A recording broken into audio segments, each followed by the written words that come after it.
Okay, we will begin here shortly. If you guys are coming from outside the area, you can put into Q&A where you're from, where you're tuning in from today. If you're having any trouble with audio or visual, please let me know. We have someone in the back who can help us with that as well. All right. So welcome to the Oneida Community Mansion House, whether in person or virtually, for this presentation of The Three Harriets, the story of extraordinary women in the Oneida community with me, Tom Guiler. Happy Women's History Month. It's the end of Women's History Month, but luckily for you and everyone in cyberspace, every month is Women's History Month here at the Oneida Community Mansion House. My name is Tom Guiler. I'm the Director of Museum Affairs here at the Mansion House. And I will give you a brief sort of overview of what we're going to be doing tonight before I get the lecture started. The first is we'll have some brief announcements, some upcoming events, some rules for a hybrid lecture such as this. I'll give the lecture, and then we'll save questions and comments for the end for Q&A. For those in cyberspace, we'll get to how you could do that in a second. So this is a Zoom webinar and a live event here at the Mansion House. Presenters will be visible, so basically just me, and attendees will be muted and off screen. Attendees in cyberspace can utilize the Q&A box for questions or comments at any time. And if you can also use it to contact us here at the Mansion House. And Emily Stegner in the back will be running the show from behind the scenes. So for instance, if you're having technical issues, we can help with that. Questions you can type in at any time in the Q&A box, and they'll be answered at the end of the presentation. If you're curious about a specific image or a scene or a slide, please jot that down. I think they're numbered, and we can go back to those as well. For those of you who may be watching with people that you don't want to hear the whole thing, you can use the closed caption option that is at the bottom of your screen. It's not perfect, but it's something in case you're also watching TV or something like that. For folks in person, you already know this, but restrooms are located out the library door, either to your right or your left. And in the event of an emergency, a very unlikely event, you can head out the emergency exit straight out this door or out the front door as well. Before we get started, if you're new to the Mansion House or have not been here in a long time, we remind you of what we are today, and that we are a museum and national historic site that interprets and preserves the story of the Oneida community, Oneida Limited, and its legacies today. We are also an event space for things like this, lectures, corporate retreats, family gatherings, and concerts and performing arts. We are also a historic inn with 14 guest rooms that blend history with modern amenities. And finally, and most importantly, especially with our folks here in the audience tonight, we are a residence and have been for over 160 years. So I want to talk about a couple upcoming events for folks either in the area or further afield. On Friday, April 11th, from 10 to 2 p.m., we'll be having a virtual program called Relive the Moment, Identifying Oneida Limited Photos. This is a free online event where you can help us identify collections photos from Oneida Limited from the 1950s until the early 2000s using our new digital exhibit app. On Sunday, April 13th at 3 p.m., the Mansion House will host a special concert in our big hall featuring Ryan Quinn, who was actually on The Voice. He's returned to the Mansion House again for another concert. He's fantastic. On Thursday, April 24th at 6 p.m., we'll be holding an in-person tunnels and towers tour that will take visitors into the basement and into the towers to explore the little-seen spaces that showcase how the Mansion House took care of nearly 300 people.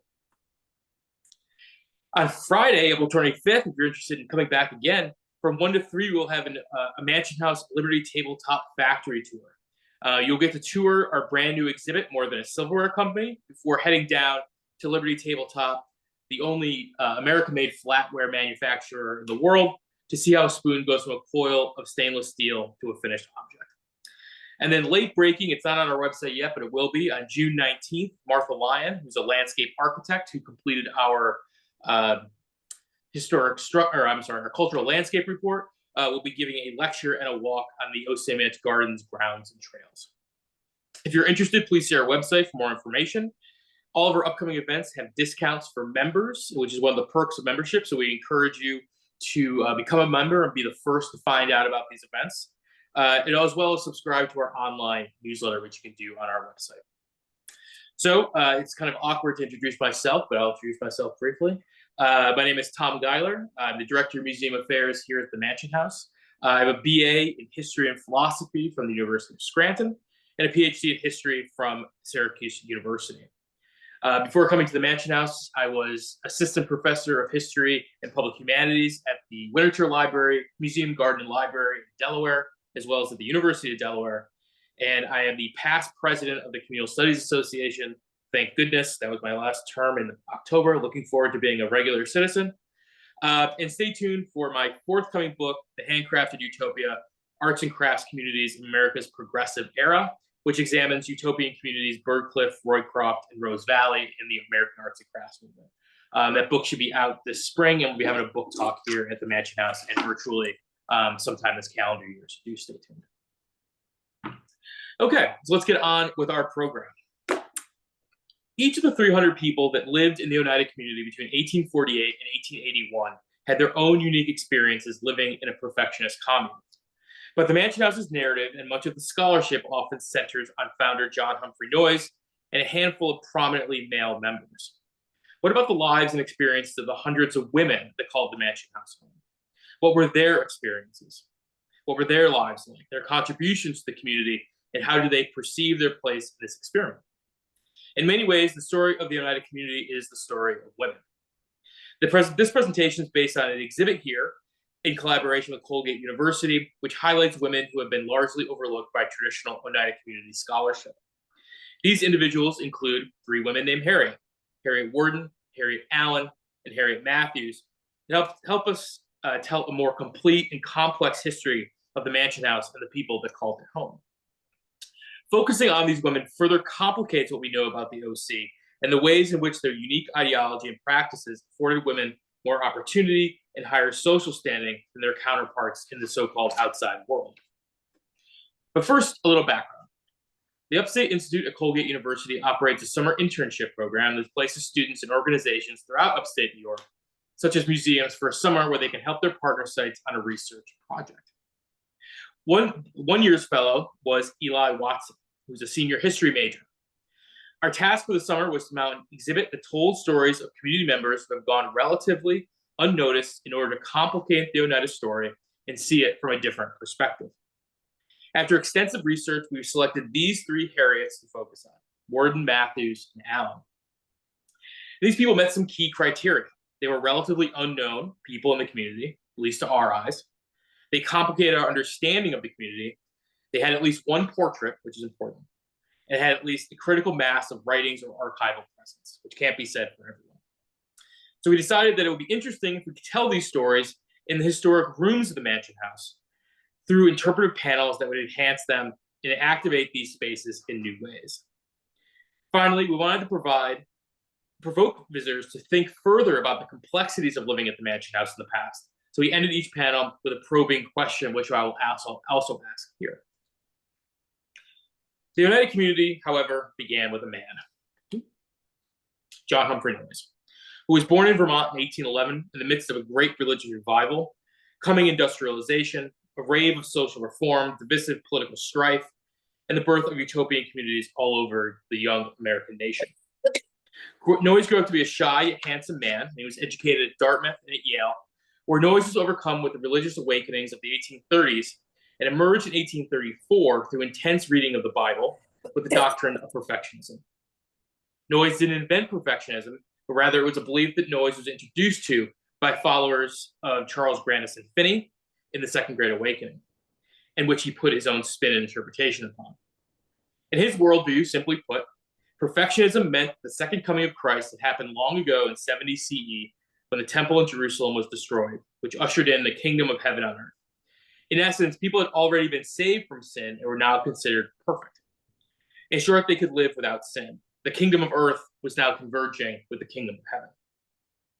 This revelation was combined with Noyes' readings of the early church fathers and Acts of the Apostles that states the one true church was indeed a communal one, whose lessons in living could remedy the perceived selfishness of antebellum America and its expanding commercial culture to bring society into a more perfect state. These ideas were filtered down into practical, social, and religious values that Noyes first implemented to his many devout religious followers in Vermont and later in upstate New York. So we're going to go over very briefly the tenets of perfectionism. Essentially, complex marriage, male continence, mutual criticism, and serpoculture. But what underlies everything that happens here at the community is called Bible communism. And that Noyes believed that the only true church was the early church, in which was strictly communal, all members sharing everything in common, and this was the way to live. He called this Christian communism or Bible communism. Practically, this meant that everything here at the Mansion House and the community was shared in common, whether that be space, financial resources, food, personal possessions, you name it, they would share it here in common with everyone here. Which meant that if you came to the community, you would surrender all your worldly goods, all your money to the community to be shared in common with your other perfectionist brothers and sisters. They also shared a home, the 93,000 square foot, the 93,000 square foot mansion house where these 300 people lived, worked, and played for nearly 30 years. But that didn't mean they wanted to carry this over to the outside world. They were also Christian capitalists to the people outside the walls of the mansion house, who spread their word and became rich through canning, making furniture and baskets, producing silk thread for sewing machines, but most of all, animal traps and later silverware. By the time they broke up in 1881, they were worth, in that time's dollars, $600,000, which today is over $250 million. This immense wealth helped Oneida achieve middle-class status for its members and made the immense architecture of the mansion house possible. Perhaps their most controversial and radical idea was complex marriage. Noyes believed that marriage was tyranny or slavery, and he believed in an enlarged family where people even shared spouses. So all men and all women were married to one another in a enlarged family. You may come in married to a husband or a wife, but those bonds are spiritually dissolved inside the mansion house, and all men and all women are married to one another. The traditional bonds of marriage were broken, and members were free to have sex with whomever they wanted. Sex was consensual, a joyful, even spiritual or prayerful act, that it was an essential part of living life as a perfectionist. Now you may be asking me, well, if people are having different sexual partners, sex is considered a joyful spiritual act that is not just for procreative purposes, but for amative purposes or love purposes. There must be a bunch of children running around. And the answer is yes and no. Yes, in the sense that often early on in the community, whole families joined. So you always had children around.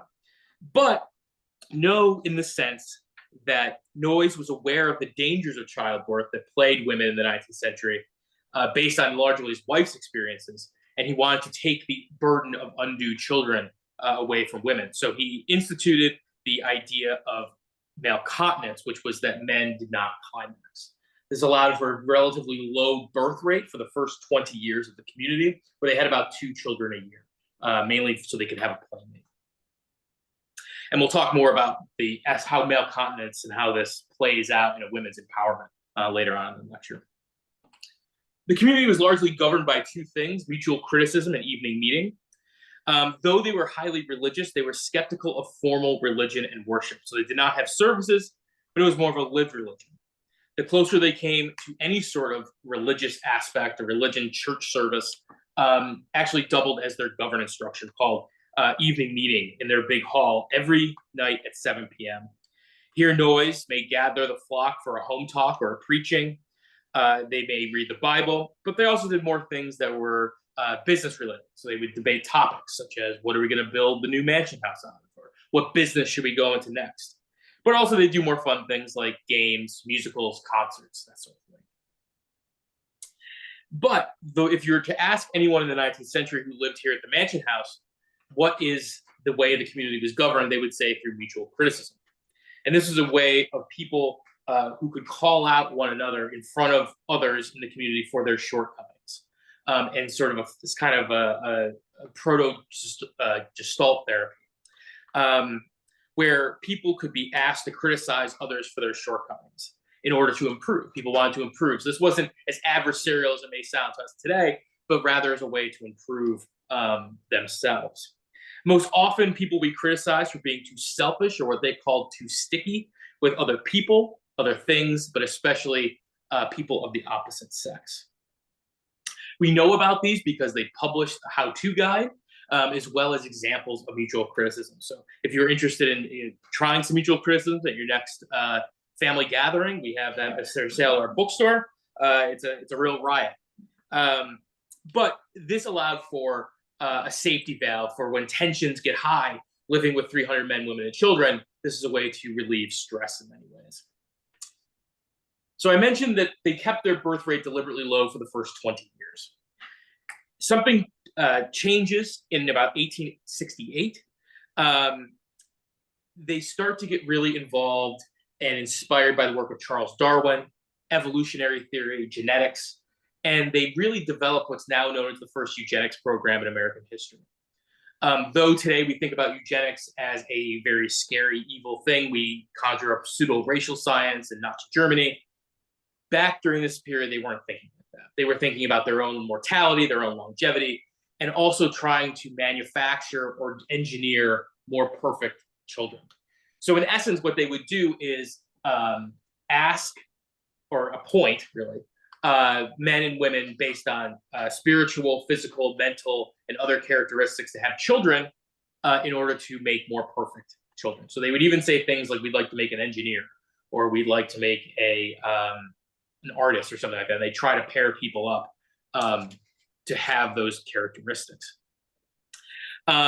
In a 10-year period, they had 58 children born to 41 mothers and 40 fathers in about that 10-year period from about 1868 to the late 1870s. The community also shares everything in terms of child rearing. The community children here, even though you may have had your own biological children, you were all raised in common in a separate wing of the mansion house called the children's wing. So community mothers and community fathers were appointed to take care of the children. Indeed, we'll get into this a little bit later, but you were actually discouraged from loving your own child too much because they need to be loved and cared for by the entire community. But before we get into all this meant from OC women, we need to understand women's lives in the 19th century. So what was the place of white middle-class women during the time that Noyes was formulating these ideas? Unfortunately, in short, largely invisible to mainstream male-dominated society. White middle-class women in the early 19th century were subjected to a legal term called coverture. In short, this meant that women did not exist in a legal sense.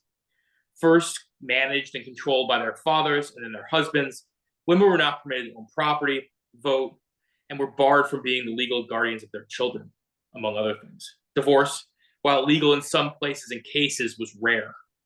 Moreover, women were often relegated to work that was thought to be more in line with their gender, which meant housework, childcare, and other more quote-unquote feminine tasks. Education, while possible for women, was not widespread and often focused on a curriculum that trained women to run a household, not training to do anything which led to the theory of separate spheres. Or would this lead to the idea of separate spheres? Thank you. Or the cult of domesticity.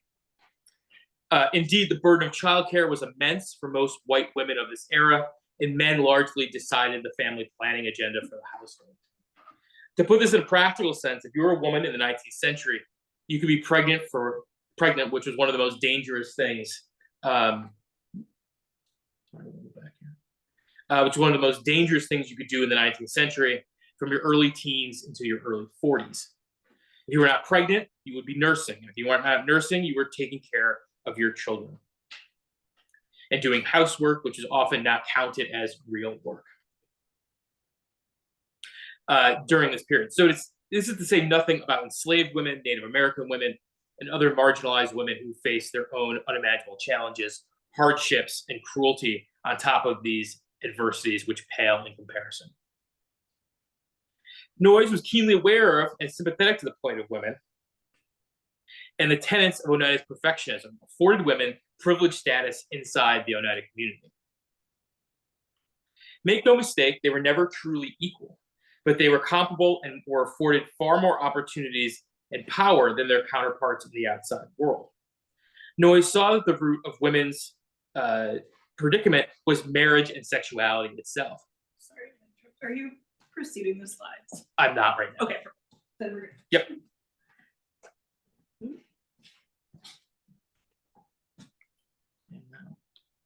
I think when I exited something, it didn't. Okay, yeah, you just gotta click on the PowerPoint. No worries. Noyes wanted to abolish marriage in the same way that abolitionists wanted to abolish slavery.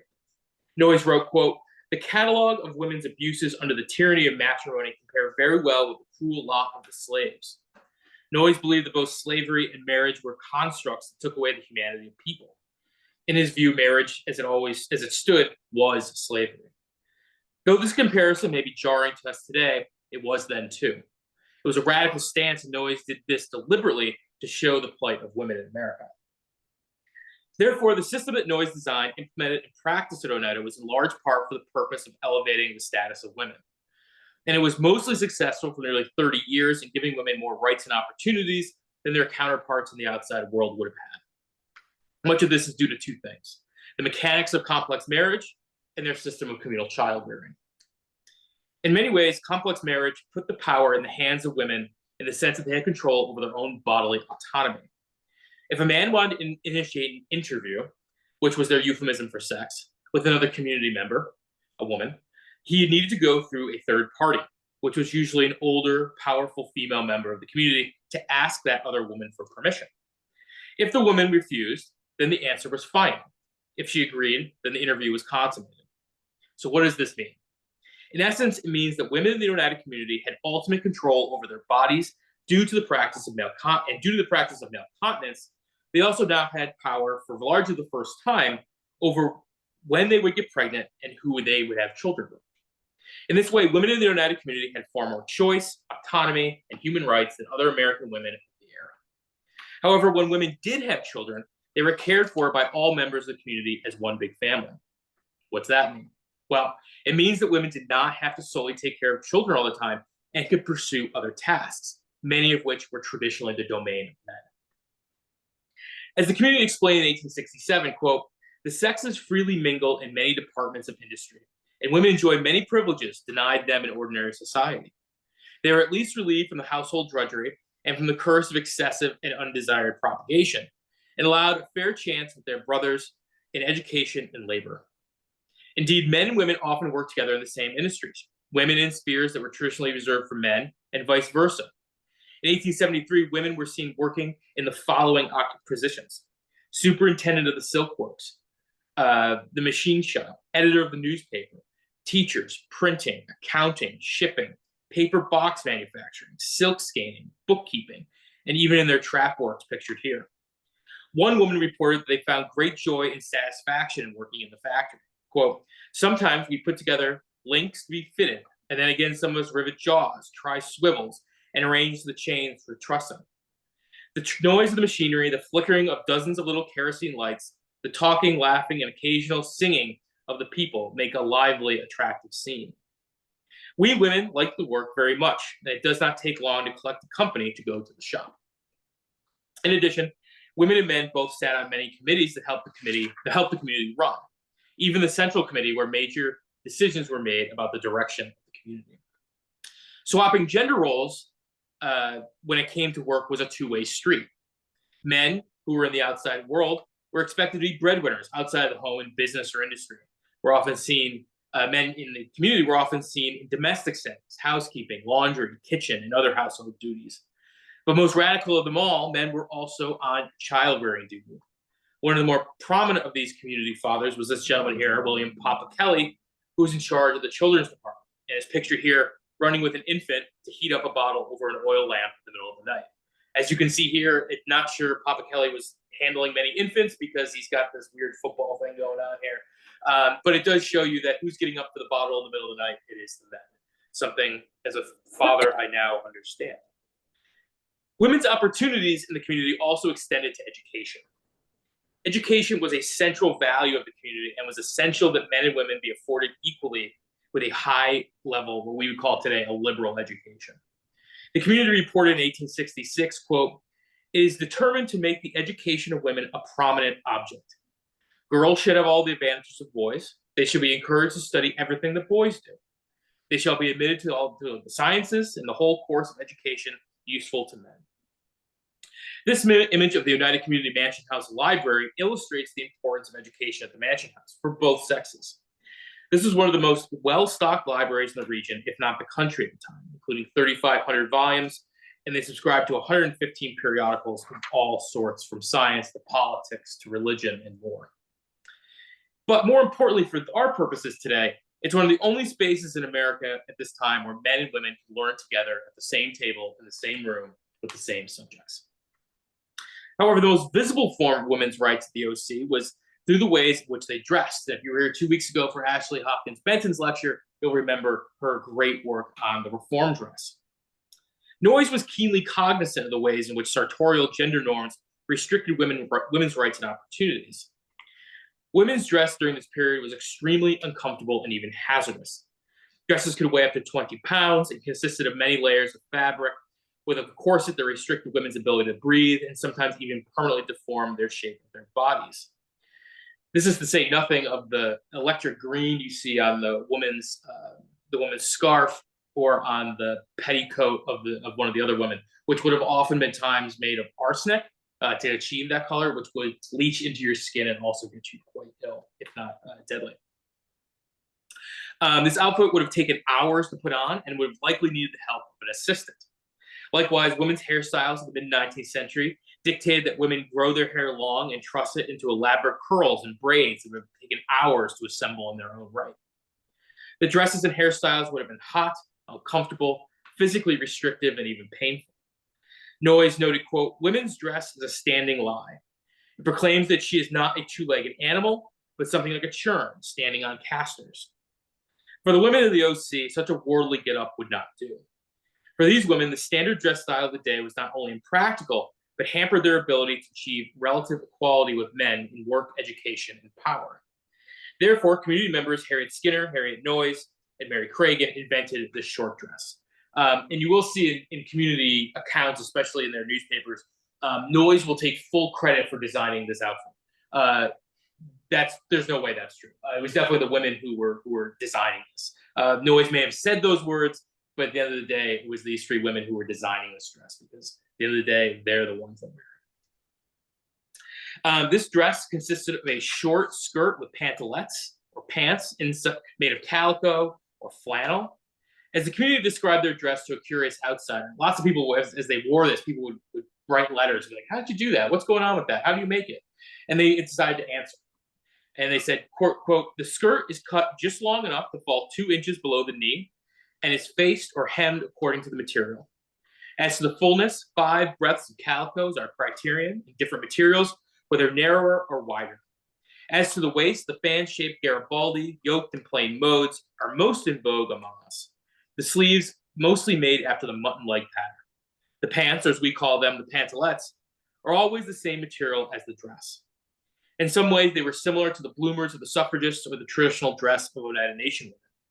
But the Oneida people were the first to do so, to actually design and don this outfit. This short dress would have been lighter, less constricting, easier to move around in, and more conducive for the work women were doing all over the community's businesses and industries. The women of the Oneida community, also tired of the time, effort, and vanity of doing their hair each morning, and adopted a short haircut that was more conducive to their roles and status in the community. Indeed, the way women dressed in the community was just one way they fought for and achieved more rights and opportunities inside this enclave in central New York. But how did this actually play out in the lives of women who called the Mansion House home, right? This is all well and good to talk about this in a generality, but how did this work out in practice?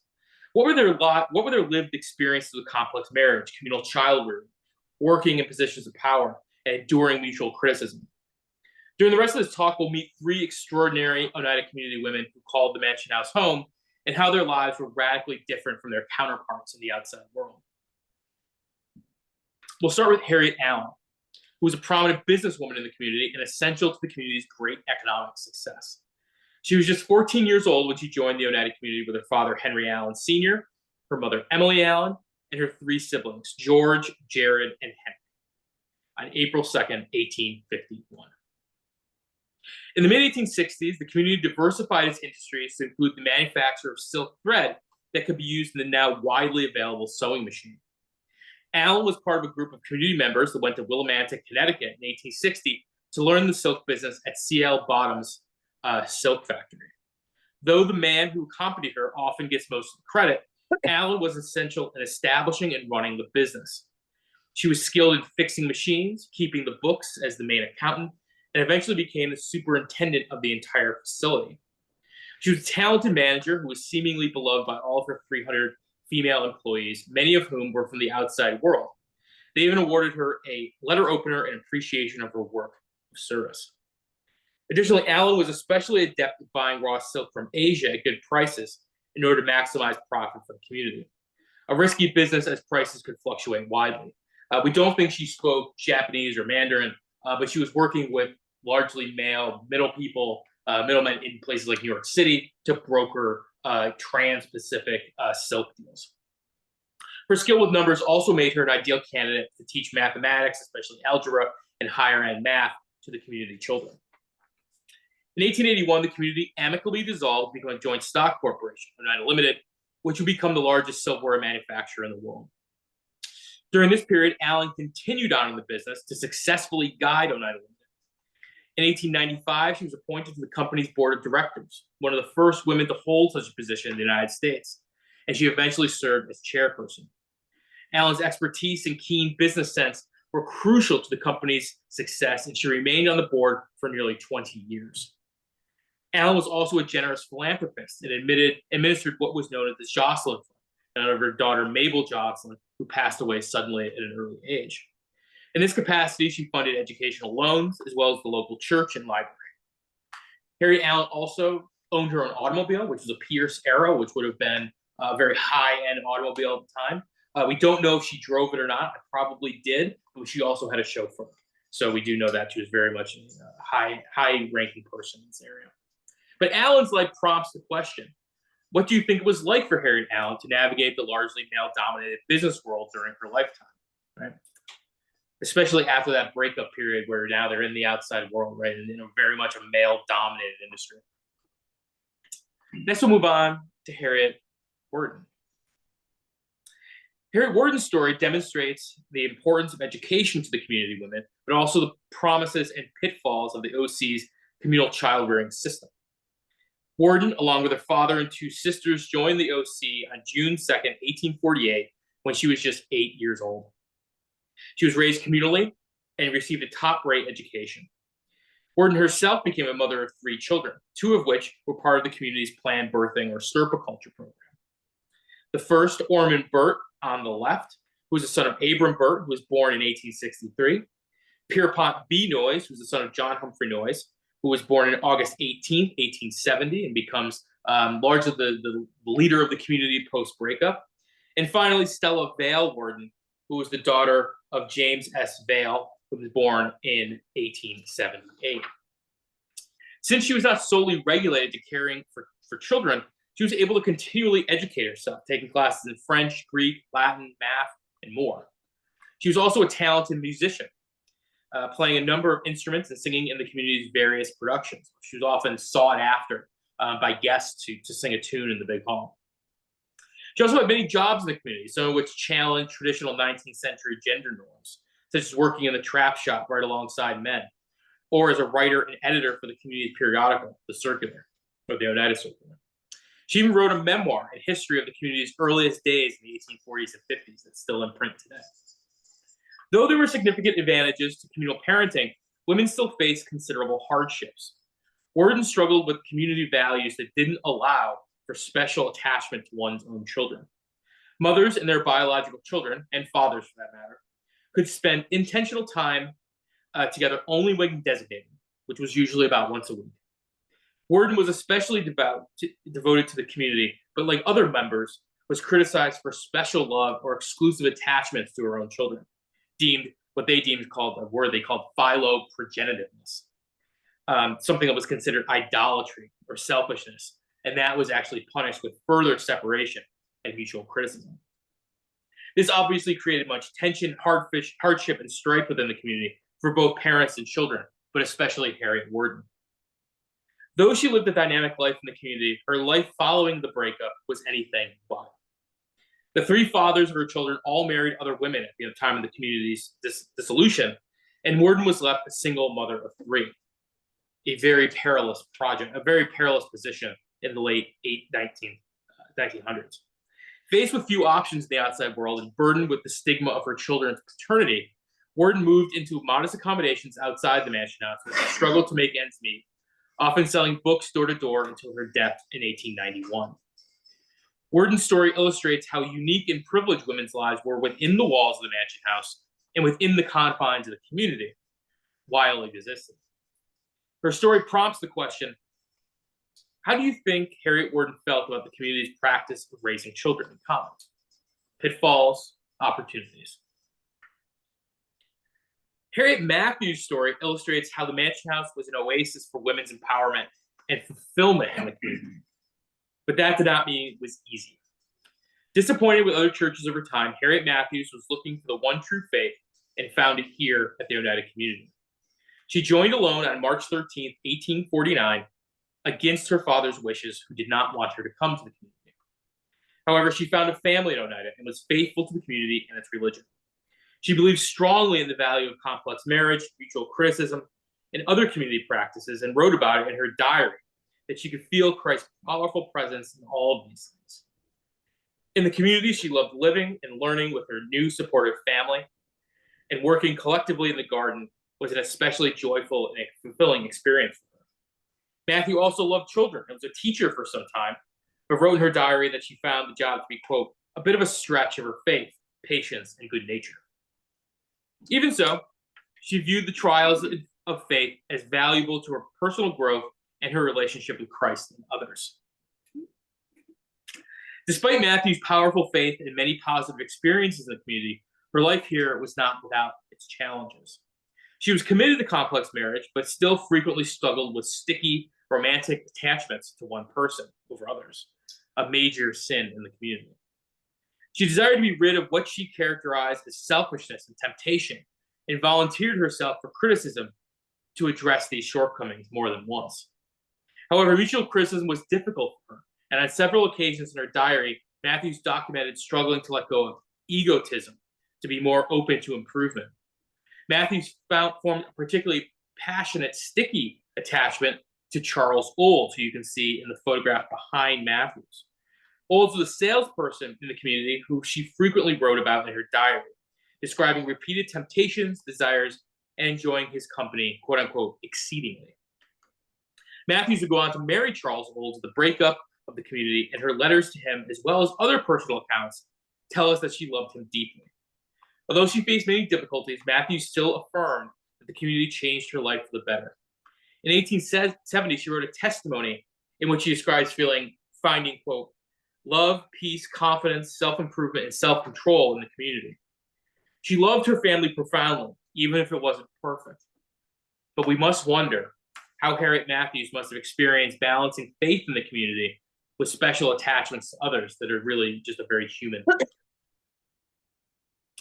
When studying the Oneida community, we often see it as a monolithic community in its handsome mansion house led by the exalted John Humphrey Noyes.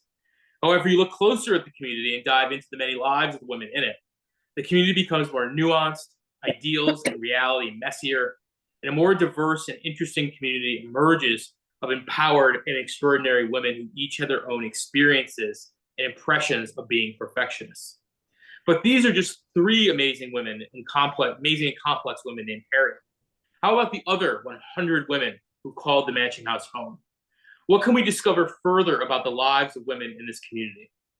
Granted, this is just a start, but it's a start to develop a more nuanced and contextual understanding of the OC, because the story of the Oneida community is in many ways the story of women.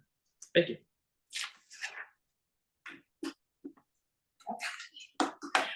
I'd be happy to take questions, comments.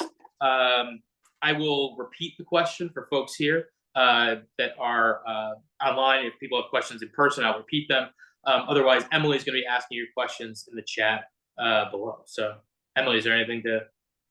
Not yet. There's no questions. Okay. I have a question. Sure. In the short dress section with the mop bringer, that slide, I have a question about the one of the pictures. Sure.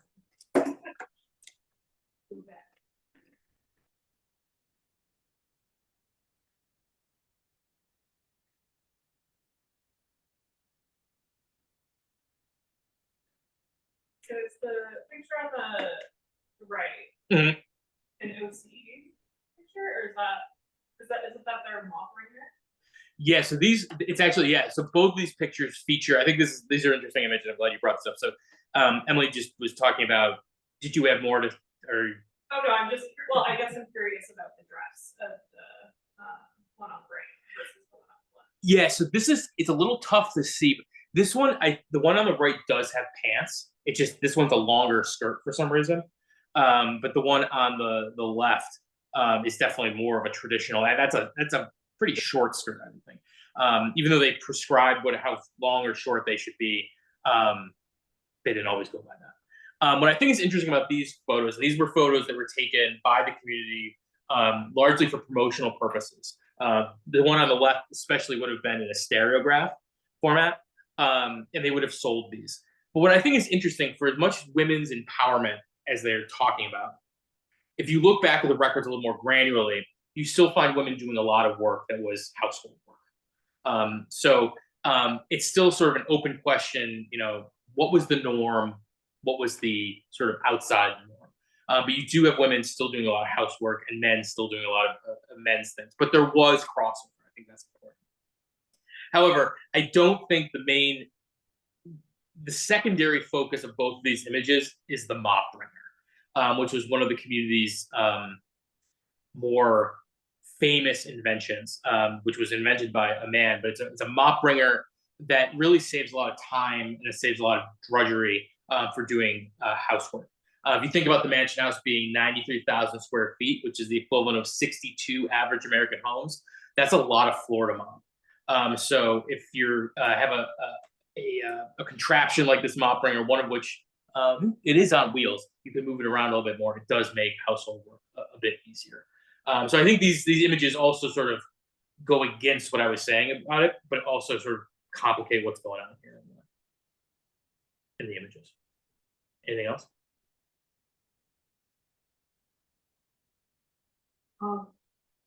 When you were talking about stirpiculture, I got the idea that perhaps it was more male dominated than female dominated. So yeah, the question is, was stirpiculture more male dominated than female dominated? And that's definitely true. Is that the buck, for better or worse, stops with John Humphrey Noyes. He's making a lot of these arrangements. So yes, however, earlier on, before stirpiculture gets going, women could petition to have children, especially women that were approaching menopause or just had a desire to be a mother. They could often petition folks to the powers that be to have a child. That was sometimes approved. But I think back to your point about sort of being male dominated, is that the stirpiculture aspect is a major factor in the dissolving of the community. Because if there are people being selected to have children, that means there's people not being selected to have children. And that's a strife. And it also sets up, being male dominated like that, it does set up a hierarchy, that there are the people, the chosen people, and then there are not the chosen people. So that's important too. I do think though, that women did have some modicum of power when it came to the stirpiculture program, but ultimately I think Noyes is the one who is calling the shots there.